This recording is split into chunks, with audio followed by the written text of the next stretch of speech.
When I told a friend recently about my personal favourite movies lists, he seemed a little surprised that some of the kind of best big movies that are out there these days weren't on the list, such as Harry Potter, Star Wars, The Lord of the Rings, and so forth.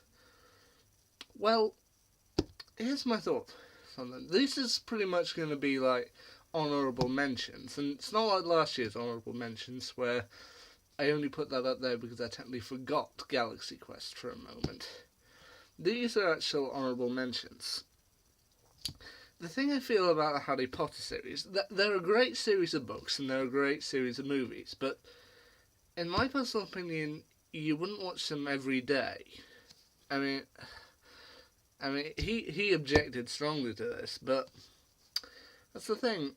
The Harry Potter series, it's a good series. It's a very good series, and you would rewatch it.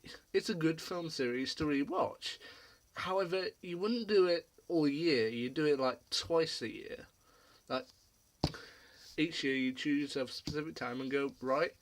This time, I'm going to watch the Harry Potter series and gradually watch them one by one.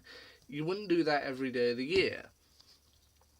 So yeah, that's why none of the Harry Potter series made my running. Although I think they're very good films. The best one out of those, I think I'll always hold a special place in my heart for the first two, because they were on VHS tape for the time when we had VHSs, and I still agree. I watch them occasionally, and I love them. I mean, the best one I think for most people is The Prisoner of Azkaban. I didn't go to see that one in theatres. I was a bit too young at the time.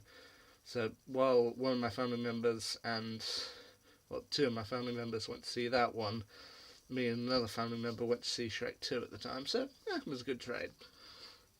Uh, in terms of the others, the Star Wars franchise. Once again, I feel it's a series that you maybe might sit down to watch kind of once or twice a year, but you wouldn't do it every day. And plus, we're getting new Star Wars for the next few years, so that's actually pretty good. I mean, people always argue about what order to watch Star Wars in.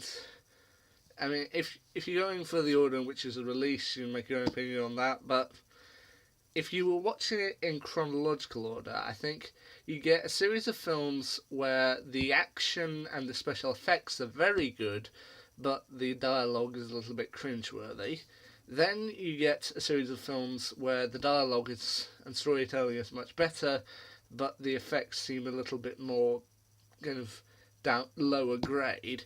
And then you get the more recent ones, which are you get the more recent one, i.e. The Force Awakens and The Last Jedi, in which I think you really get the best of both worlds. You have good storytelling and also and also good effects. You have good effects and good dialogue. So yeah, once again, it's a series that I wouldn't necessarily watch every day, but it's good to rewatch every now and again. And as for the Lord of the Rings franchise, I can hardly be longer to say this, and I know people are going to hate me for it. I mean, most of my classmates hate me for it, but I haven't actually seen. Well, I haven't exactly seen the Lord of the Rings franchise all the way through. I mean, I saw each of the Hobbit movies as they came out. So yeah, I went to An Unexpected Journey. I went to The Desolation of Smaug. I went to The Battle of Five Armies. However, in terms of the original series, while I have played the Lego versions of them all the way through, the only original movie I had seen of the original trilogy all the way through was The Fellowship of the Ring. And even then, I was watching on the DVD, pulled up the info on it, said it still had half an hour left, and I was like, okay.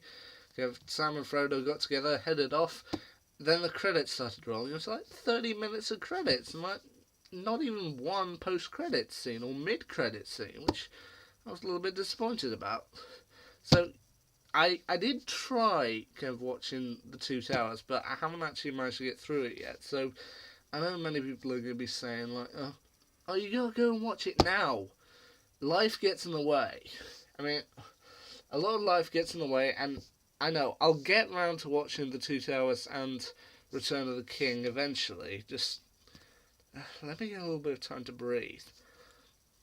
I know people are going to argue that, you say that, the movies that you sit down marathon. Well, you've got franchise films in your list, like Deadpool, Guardians of the Galaxy, and even Kingsman, and Back to the Future Part 3. They're all franchise movies. Yes, but I feel that with those movies, you while with some of them it would help to know what's going on, like Back to the Future Part 3, they're essentially movies that are good enough in their own right that you could just sit down, and it wouldn't necessarily matter with Guardians of the Galaxy if you didn't know what was going on in the rest of the universe, that you just sit down and have a good time with those. Whereas with the other movies, I think you need to kind of have a flowing narrative, just like watch them one to the next, to the next, to the next. So yeah, with movies like Harry Potter, The Lord of the Rings, and Star Wars, I feel each of them are very good in their own rights, but they're more kind of marathon movies, like ones that you would sit down and marathon with your friends or your family. That's merely the reason they didn't make the list on this occasion. But they are still very good movies. I would highly recommend watching them. Meanwhile, with the latest one, Star Wars The Last Jedi, coming up this December, it's going to be an exciting time. It's all ready for now. So yeah.